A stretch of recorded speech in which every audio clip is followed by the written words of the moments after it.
नमस्कार, आप देख रहे हैं भेंट मुलाकात चैनल। आज हमारे साथ में हैं पूर्व केंद्रीय मंत्री प्रदीप आदित्य जैन जी, जो आज रायपुर के दौरे पे आए हुए हैं। आज इनसे हम कुछ सवाल जवाब करेंगे, कुछ जानेंगे और ये कुछ नया बताएंगे हमारी सरकार के लिए। सर, सबसे पहले आप बताएं कि रायपुर में आपका दौरा कैसे हुआ, कैसे आना हुआ?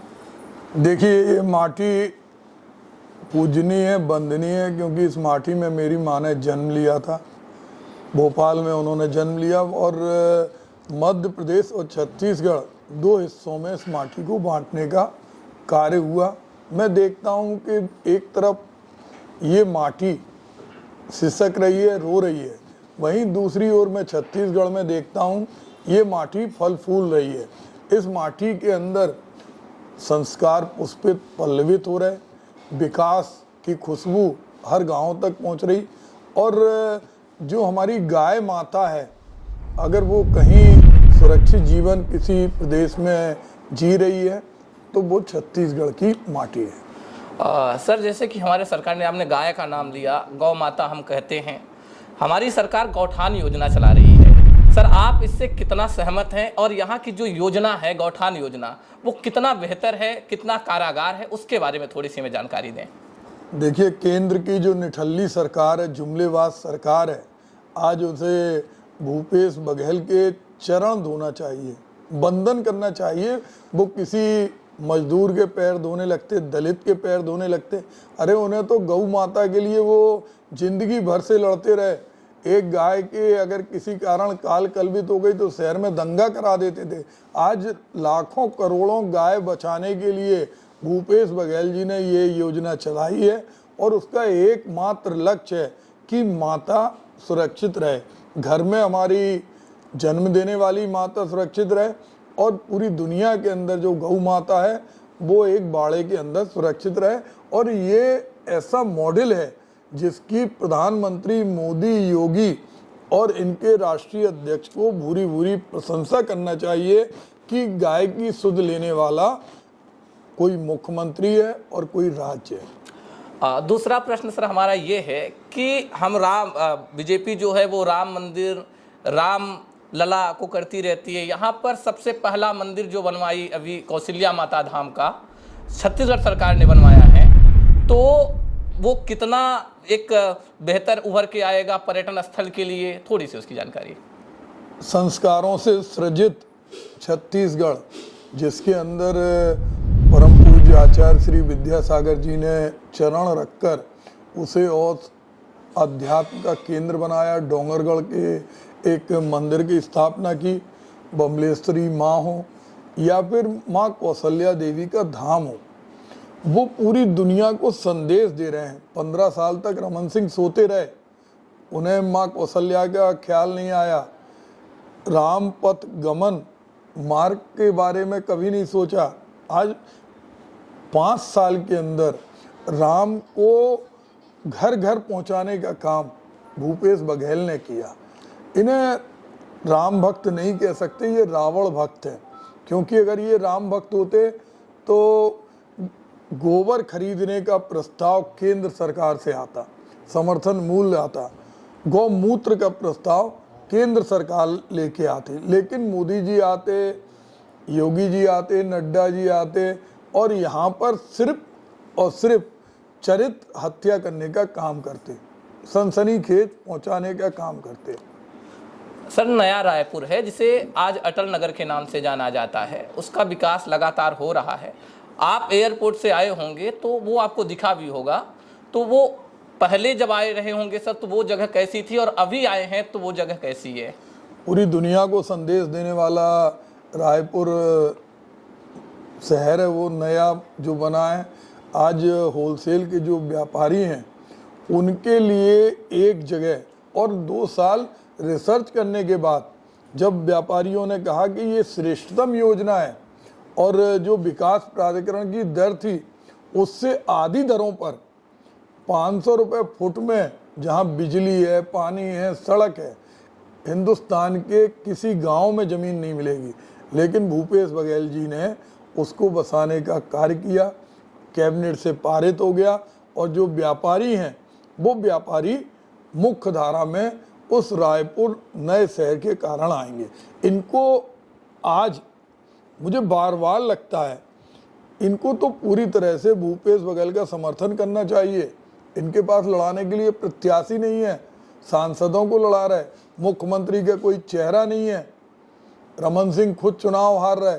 तो ऐसे में तो एक राज्य ऐसा है जिस राज्य का अनुसरण करके इन्हें कह देना चाहिए कि हमारा पूरा समर्थन कांग्रेस की सरकार को है, क्योंकि इन्होंने गौ माता के लिए काम किया, कौशल्या माता के लिए काम किया, व्यापारियों के लिए काम किया, किसानों के लिए काम किया। सर, छत्तीसगढ़ की ऐसी कौन सी योजनाएं हैं जो बाहर के राज्यों में भी लागू होनी चाहिए? सभी योजनाएं। आज अन्नदाता का कहीं सम्मान है तो वो छत्तीसगढ़ में है। 20 लाख से ज़्यादा लोग गरीबी रेखा से निकल के आए हैं। साक्षरता की दर बढ़ी, बेरोजगारी 0.01% हुई है, 10% गिर के। हर योजना अनुकरणीय है, प्रशंसनीय है, सराहनीय है। और अगर मोदी जी कुछ इस देश में करना चाहते हैं, अडानी अंबानी के चंगुल से निकलना चाहते हैं, तो उन्हें कम से कम छत्तीसगढ़ मॉडल के ऊपर अध्ययन करके पूरे अपने भारतीय जनता पार्टी शासित राज्यों में इन योजनाओं को लागू कराना चाहिए। सर, दूसरे राज्य की ऐसी कोई योजनाएं बताएं जिससे कि छत्तीसगढ़ सरकार उसका अनुसरण करे और अपने काम को और बेहतर कर सके। छत्तीसगढ़ राज्य सर्वांगीण रूप से श्रेष्ठतम योजनाओं से संचालित है।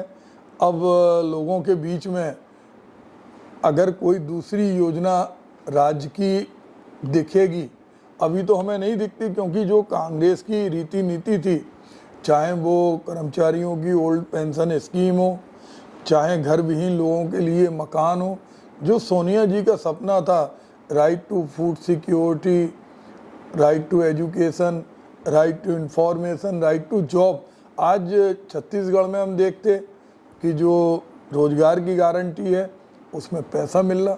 मध्य प्रदेश में देख रहा है उनके पास दीपावली जलाने का पैसा नहीं है, मनरेगा के मजदूरों पे 4 महीने से पैसा नहीं मिला। तो छत्तीसगढ़ में सारी योजनाएं कांग्रेस नेतृत्व द्वारा और भूपेश बघेल के द्वारा दी गई हैं, जिसमें कोई भी योजना की वर्तमान में आवश्यकता नहीं दिख रही। सर, चुनाव जैसे जैसे नज़दीक आ रहा है दूसरे चरण का, सरकारें एक दूसरे पर आरोप प्रत्यारोप लगा रही हैं। ऐसा ही एक आरोप लगा है सरकार के ऊपर महादेव ऐप के बारे में, शायद आपने जाना होगा, सुना होगा। अभी एक प्रेस कॉन्फ्रेंस में हम लोग थे, वहाँ पर कहा गया कि अगर सरकार बेहतर तरीके से जांच नहीं कराती है तो हम इस पर कुछ लोगों पर मानहानि का दावा करेंगे, क्योंकि हमारे ऊपर बिना जांच के ही नाम ला करके रख दिया गया है। तो सर, महादेव ऐप के बारे में आप क्या कहना चाहेंगे? देखिए, महादेव के नाम को कलंकित करने का काम प्रधानमंत्री मोदी और उनकी सरकार ने किया। महादेव के नाम पे घोटाला तो इन्होंने उज्जैन में किया था, जहां महालोक का निर्माण कराया, वो उड़कर मूर्तियां भी टूट गई, मंदिर भी टूट गया। ऐप तो सेंट्रल गवर्नमेंट बनाती है, मिनिस्ट्री ऑफ इंफॉर्मेशन और टेक्नोलॉजी बनाती है, और उनको जो मानहानि मुकदमे के नोटिस मिले हैं उनके जवाब क्यों नहीं देते? पहले कर्नाटक में भी इन्होंने डी शिव कुमार पे लगाया था, हमारे नेता राहुल गांधी को ईडी वालों ने बुलाया, सोनिया जी को बुलाया। अब इनके पास कुछ बचा नहीं है, सिर से लेके पैर तक ये भ्रष्टाचार में डूबे हैं।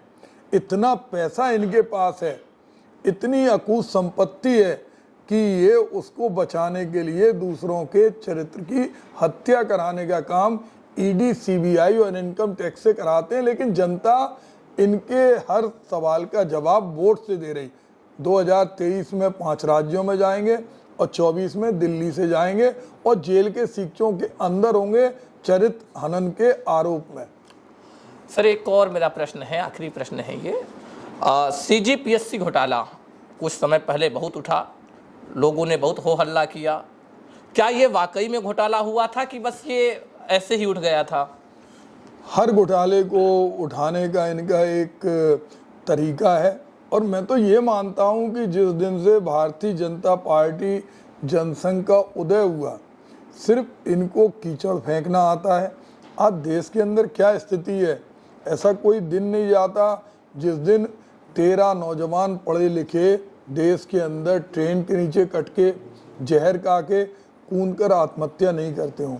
किसान आत्महत्या नहीं करते हों, व्यापारी आत्महत्या नहीं करते हों, क्योंकि इन्होंने जो चाकू ऑपरेशन के लिए बनता है उससे हत्या करने का काम किया। तो इन्हें कम से कम आज इस सरकार से प्रेरणा लेके इस माटी को अपने माथे में लगाकर, माँ कौशल्या की माटी को माथे पर लगाकर, डोंगरगढ़ की माटी को माथे पर लगाकर संकल्प लेना चाहिए कि हम पूरे देश को गुजरात मॉडल पे नहीं, जहाँ पर जिंदा लोगों को जलाया जाता, गर्भवती स्त्री के साथ बलात्कार होता है, फिर उसको रिहा किया जाता, हम छत्तीसगढ़ मॉडल को पूरे भारतीय जनता पार्टी शासित राज्यों में ले जाएंगे और केंद्र में भी हम इसको ले जाने का काम करेंगे। और कुछ भूमिका बना खत्म करो। ठीक है। तो ये थे हमारे साथ में प्रदीप आदित्य जैन जी, जिनसे हमें बात करके बहुत अच्छा लगा। इन्होंने बहुत बेहतर जानकारी दी छत्तीसगढ़ सरकार के बारे में, छत्तीसगढ़ सरकार के मॉडल के बारे में। आप देखते रहें भेंट मुलाकात चैनल, हमारे साथ लाइक करें, सब्सक्राइब करें, शेयर करें। धन्यवाद।